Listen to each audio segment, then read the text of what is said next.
दोस्तों फिर से मैं यहाँ पर लेकर आ चुका हूँ उन तमाम सभी छात्र एवं छात्राओं के लिए जो छात्राओं ने बिहार बोर्ड से इंटरमीडिएट इकोनॉमिक्स का परीक्षा जो है कल देंगे। उन तमाम सभी छात्र एवं छात्राओं के लिए यहाँ पर इकोनॉमिक्स का टॉप मोस्ट इम्पोर्टेंट एवं VBI वायरल ऑब्जेक्टिव क्वेश्चन जो है लेकर आ चुका हूँ, जो आप लोग की कल बोर्ड परीक्षा में जो है परीक्षा हॉल में हूबहू क्वेश्चन जो है आप लोग को देखने को मिलेंगे। तो आप लोग जो है सारा का सारा ऑब्जेक्टिव क्वेश्चन को जो है आप लोग ध्यानपूर्वक देख लीजिए, क्योंकि जो है ये वायरल ऑब्जेक्टिव क्वेश्चन है जो यहाँ पर सेट 1 है, यहाँ पर आप देख सकते हैं। तो चलिए यहाँ पर जो है फटाफट से जो यहाँ पर देख लेते हैं इकोनॉमिक्स का वायरल ऑब्जेक्टिव क्वेश्चन जो आप लोग को बोर्ड एग्जाम में जो है यहाँ पर हूबहू क्वेश्चन जो है आप लोग को देखने को मिल जाएंगे। तो चलिए वीडियो को कंटिन्यू करने से पहले वीडियो को अभी तक जो है लाइक नहीं की तो वीडियो को एक लाइक कर दीजिए और ज़्यादा से ज़्यादा हो सके इस वीडियो को शेयर कर दीजिए, और ताकि और भी छात्र छात्राओं तक पहुँच सके। और अभी तक जो है इस चैनल से नहीं जुड़े तो नीचे रेड कलर का सब्सक्राइब बटन दिख रहा है, उस पर आप क्लिक कर दीजिए और बगल में बेल घंटी आ जाएगा, उसको आप ऑल पर सेलेक्ट कर लीजिए ताकि नेक्स्ट वीडियो का नोटिफिकेशन जो है सबसे पहले आपके पास जाएंगे और आप लोग देख सकेंगे।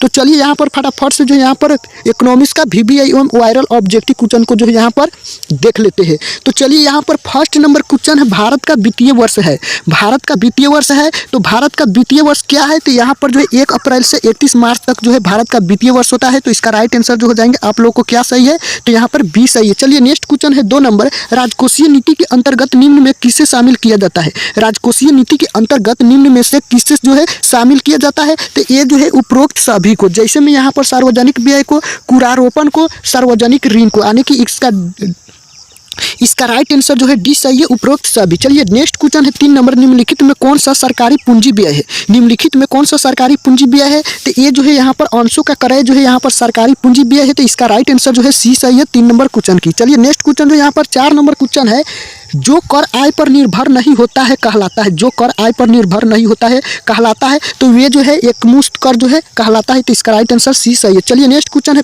5 नंबर, व्यापार शेष का संबंध किन मदों से है। व्यापार शेष का संबंध किस मदों से है, तो ये जो है यहाँ पर दृश्य मद से है, तो इसका राइट आंसर ये सही है। नेक्स्ट क्वेश्चन है 6 नंबर, राजकोषीय घाटा होता है। राजकोषीय घाटा होता है, तो राजकोषीय घाटा जो है कुल व्यय गैर ऋण कुल प्राप्तियां होता है, तो इसका राइट आंसर सी सही है। चलिए नेक्स्ट क्वेश्चन जो यहाँ पर 7 नंबर क्वेश्चन है, चक्रीय प्रवाह के निम्न में कौन से प्रकार है। चक्रीय प्रवाह के निम्न में कौन से प्रकार है, तो ये जो है यहाँ पर ए और बी दोनों हो जाएंगे, यानी कि वास्तविक प्रवाह एवं मौद्रिक प्रवाह, तो इसका राइट आंसर जो है सी सही है। चलिए नेक्स्ट क्वेश्चन जो है, केन्स के अनुसार आय के संतुलन का निर्धारक निम्न में से कौन है। केन्स के अनुसार आय के संतुलन का निर्धारक निम्न में से कौन है, तो ये जो है ए और बी दोनों हो जाएंगे, सामूहिक मांग एवं सामूहिक पूर्ति, तो इसका राइट आंसर सी सही है। नेक्स्ट क्वेश्चन है 9 नंबर, पूर्ति स्वयं मांग का सृजन करती है, निम्न में से किसने जो है प्रतिपादन किया, तो ये जो है यहाँ पर JBC ने किया, तो इसका राइट आंसर जो हो जाएंगे आप लोग को ये सही है।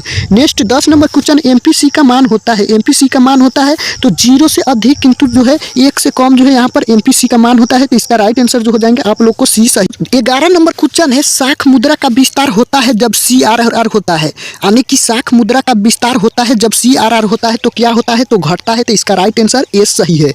12 नंबर क्वेश्चन, यदि MPC का मान 0 है तो MPS का मान क्या होगा, तो ये जो हो जाएंगे ए तथा बी दोनों, यानी कि 1 एवं 3, यानी कि जो है इसका राइट आंसर सी सही है। चलिए नेक्स्ट क्वेश्चन जो है यहाँ पर क्वेश्चन है, निम्न में से कौन सा प्रत्यक्ष कर है। निम्न में से कौन सा प्रत्यक्ष कर है, तो ये जो है यहाँ पर आयकर जो है प्रत्यक्ष कर है, तो इसका राइट आंसर सी सही है। नेक्स्ट 14 नंबर क्वेश्चन है, भुगतान शेष के घाटे को किसके द्वारा जो है ठीक किया जा सकता है, तो ये जो है यहाँ पर उपरोक्त सभी के द्वारा जो है ठीक किया जा सकता है, तो इसका राइट आंसर डी सही है। 15 नंबर क्वेश्चन है, यूरोपियन मुद्रा संघ का गठन किया गया। यूरोपियन मुद्रा संघ का गठन किया गया, तो ये जो है जनवरी 1999 में जो है यूरोपियन मुद्रा संघ का गठन जो है किया गया। 16 नंबर क्वेश्चन है, केंद्रीय बैंक किसके द्वारा जो शाख पर नियंत्रण रखता है। केंद्रीय बैंक किसके द्वारा शाख पर नियंत्रण रखता है, तो इनमें से सभी के द्वारा, तो इसका राइट आंसर जो है डी सही है। चलिए नेक्स्ट क्वेश्चन जो है यहाँ पर 17 नंबर क्वेश्चन है, उपभोक्ता संतुलन के लिए वस्तु की क्या है। उपभोक्ता संतुलन के लिए वस्तु की सीमांत उपयोगिता बराबर मूल है, तो इसका राइट आंसर भी सही है। चलिए 18 नंबर क्वेश्चन है, निम्न में से कौन अर्थव्यवस्था की केंद्रीय समस्या नहीं है।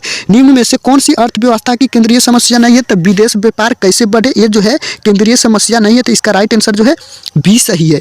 19 नंबर क्वेश्चन है, समसीमांत उपयोगिता नियम को कहते हैं। समसीमांत उपयोगिता नियम को कहते हैं, तो ये जो है गोसेन का दूसरा नियम जो है समसीमांत उपयोगिता नियम है, तो इसका राइट आंसर ए सही है। 20 नंबर क्वेश्चन है, यदि किसी वस्तु के मूल्य मांग की लोच EP बराबर 0.5 हो तो वस्तु की मांग क्या होंगे, तो सापेक्षिक बेलोचेदार होंगे, तो इसका राइट आंसर सी सही है। नेक्स्ट क्वेश्चन जो है निम्न में से कौन मांग की लोच नापने की विधि नहीं है? निम्न में से कौन मांग की लोच मापने की विधि नहीं है? तो आय प्रणाली। तो इसका राइट आंसर बी सही है। 22 नंबर क्वेश्चन, केंद्र से निकली सीधी पूर्ति रेखा की लोच ईएस क्या होंगे? तो ये जो हो जाएंगे आप लोग को जो है इकाई से बराबर ई बराबर 1 होती है। तो इसका राइट आंसर सी सही है। 23 नंबर क्वेश्चन, निम्न में से कौन केंद्रीय बैंक का कार्य नहीं है? निम्न में से कौन केंद्रीय बैंक का कार्य नहीं है? तो वित्तीय नीति का नियंत्रण जो है बैंक का कार्य नहीं है। तो इसका राइट आंसर जो है डी सही है। नेक्स्ट क्वेश्चन है 24 नंबर क्वेश्चन है, सरकारी व्यय जिससे परिसंपत्ति का सृजन नहीं होता है कहलाता है? तो ये जो है राज्यसभा व्यय कहलाता है। तो इसका राइट आंसर ए सही है। 25 नंबर क्वेश्चन है, निम्न में से कौन प्रत्यक्ष कर है? निम्न में से कौन प्रत्यक्ष कर है? तो ये जो है ए और बी दोनों जो है प्रत्यक्ष कर है। आने की जो है यहाँ पर हो जाएंगे आयकर एवं निगम कर जो है प्रत्यक्ष कर है। चलिए नेक्स्ट क्वेश्चन है 26 नंबर, केंद्र सरकार के कर राज्यसभा के अंतर्गत निम्न में से कौन शामिल नहीं है? तो ये जो है निगम कर जो है शामिल नहीं है। तो इसका राइट आंसर जो हो जाएंगे आप लोग को सी सही है। चलिए नेक्स्ट क्वेश्चन जो है यहाँ पर जो है 27 नंबर क्वेश्चन है, मौद्रिक नीति के प्रमुख उद्देश्य है? तो इनमें से सभी है। तो इसका राइट आंसर डी सही है। 28 नंबर क्वेश्चन है, केन्स का अर्थशास्त्र है? केन्स का अर्थशास्त्र है तो न्यून मांग का अर्थशास्त्र जो है केन्स का अर्थशास्त्र है। तो इसका राइट आंसर ए सही है। 29 नंबर क्वेश्चन है, निम्न में से कौन मांग की लोच को प्रभावित करता है? निम्न में से कौन मांग की लोच को प्रभावित करता है? तो इनमें से सभी। इसका राइट आंसर डी सही है, इनमें से सभी। 30 नंबर क्वेश्चन है, पूंजी खाते में निम्न में से कौन मद है? पूंजी खाते में निम्न में से कौन मद है? तो इनमें से सभी। इसका राइट आंसर डी सही है, इनमें से सभी। चलिए नेक्स्ट क्वेश्चन जो है यहाँ पर 31 नंबर है, जब सीमांत उपयोगिता शून्य होती है तो कुल उपयोगिता जो है अधिकतम होती है। तो इसका राइट आंसर बी सही है। चलिए नेक्स्ट क्वेश्चन जो है यहाँ पर 32 नंबर क्वेश्चन है, बाजार में वस्तु की कीमत उस बिंदु पर निर्धारित होती है जहां जो है वस्तु की मांग बराबर वस्तु की पूर्ति होती है। तो इसका राइट आंसर जो है सी सही है। 33 नंबर क्वेश्चन है, वस्तु की कीमत निर्धारण में अल्पकाल में अधिक भूमिका होती है मांग पक्ष की। तो इसका राइट आंसर बी सही है। 34 नंबर, एक बाजार जिसमें फर्मों का प्रवेश एवं गमन पूर्ण स्वतंत्र होता है वे कहलाता है? तो पूर्ण प्रतियोगी कहलाता है। तो इसका राइट आंसर बी सही है। 35 नंबर क्वेश्चन है, मांग एवं पूर्ति से ज्यादा वृद्धि होने पर साम्य कीमत ना तो घटती है और ना ही बढ़ती है। तो इसका राइट आंसर डी सही है। चलिए नेक्स्ट क्वेश्चन जो यहाँ पर 36 नंबर क्वेश्चन है, सामान्य सरकार उच्चतम कीमत का निर्धारण करती है साम्य कीमत से कम? यानी कि सामान्य सरकार उच्चतम कीमत का निर्धारण करती है साम्य कीमत से कम। तो इसका राइट आंसर बी सही है। 37 नंबर क्वेश्चन है, एकाधिकारी प्रतियोगिता की निम्न में से कौन सी विशेषताएं है? तो उपरोक्त सभी। इसका राइट आंसर डी सही है। 38 नंबर क्वेश्चन है, सोने तथा चांदी का बाजार किस प्रकार का बाजार है? तो अंतर्राष्ट्रीय बाजार है। तो इसका राइट आंसर डी सही है। 39 नंबर क्वेश्चन है, एकाधिकार का मांग वक्र क्या होता है? एकाधिकार का मांग का वक्र क्या होता है?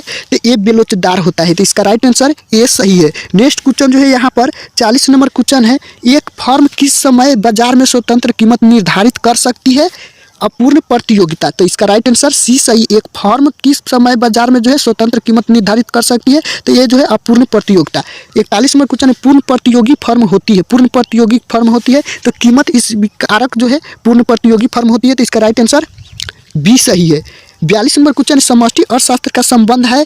समष्टि अर्थशास्त्र का संबंध है तो समग्र उत्पादन स्तर से जो है समष्टि अर्थशास्त्र का संबंध है। तो इसका राइट आंसर ये सही है। नेक्स्ट क्वेश्चन 43 नंबर है, समष्टि अर्थशास्त्र को निम्न क्षेत्रों के संयोग के रूप में दर्शाता है? तो इसका राइट आंसर जो हो जाएंगे उपरोक्त सभी।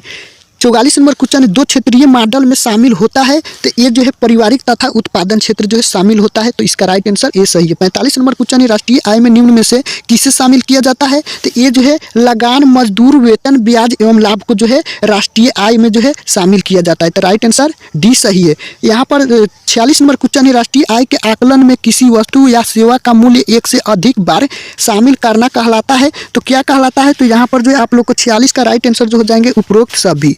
डी सही है। 47 नंबर क्वेश्चन, सकल राष्ट्रीय उत्पाद की गणना निम्न में से किसमें जो है सम्मिलित नहीं किया जाता है? तो ये जो है ए और बी दोनों में, यानी कि पुरानी वस्तुओं का क्रय विक्रय एवं मध्यवर्ती वस्तु है। तो इसका राइट आंसर बी सही है। 48 नंबर क्वेश्चन, किसी देश के कुल राष्ट्रीय उत्पादन में सम्मिलित किया जाता है? तो ये जो है ए और बी दोनों को, जैसे में घरेलू उत्पादन का मौद्रिक मूल्य, शुद्ध विदेशी आय। इसका राइट आंसर सी सही है। चलिए 49 नंबर क्वेश्चन है, ब्रिटिश भारत में राष्ट्रीय आय लिखी थी? तो ये जो है यहाँ पर BKRB राव ने जो है लिखी थी। तो इसका राइट आंसर सी सही है 49 नंबर क्वेश्चन की। चलिए अब यहाँ पर जो 50 नंबर क्वेश्चन है, मुद्रा का कार्य है? मुद्रा का कार्य है तो उपरोक्त सभी। मुद्रा का कार्य जो है यहाँ पर उपरोक्त सभी है। इसका राइट आंसर डी हो जाएंगे। तो यहाँ पर जो है आज के वीडियो में जो है इतना ही रहने देता हूँ, क्योंकि जो है आप लोग को बोर्ड परीक्षा में जो है यहाँ पर 100 ऑब्जेक्टिव क्वेश्चन जो है आप लोग को इकोनॉमिक्स में दिए जाएंगे, जिसमें से जो है आप लोग को 50 का ही सही जवाब जो है OMR शीट में जो है आप लोग को फिलअप करना है। तो मैं यहाँ पर जो है अगर आप लोग को यहाँ पर सेट 2 चाहिए तो आप लोग फटाफट से जो है वीडियो को नीचे कमेंट कीजिए। यहाँ पर मैं सेट 2 जो है आप लोग के बीच जो है बहुत जल्द जो यहाँ पर प्रोवाइड करा देंगे, ताकि जो है सारा का सारा जो है यहाँ पर ये VBI वायरल ऑब्जेक्टिव क्वेश्चन आप लोग को परीक्षा हॉल में हूबहू क्वेश्चन जो है सारा का सारा जो है देखने को मिल जाएंगे। तो आप लोग फटाफट से जो है आप लोग सेट 2 देखना चाहते तो आप लोग कमेंट कीजिए। तो आज के वीडियो में इतना ही, मिलते हैं नेक्स्ट वीडियो में, तब तक वंदे मातरम।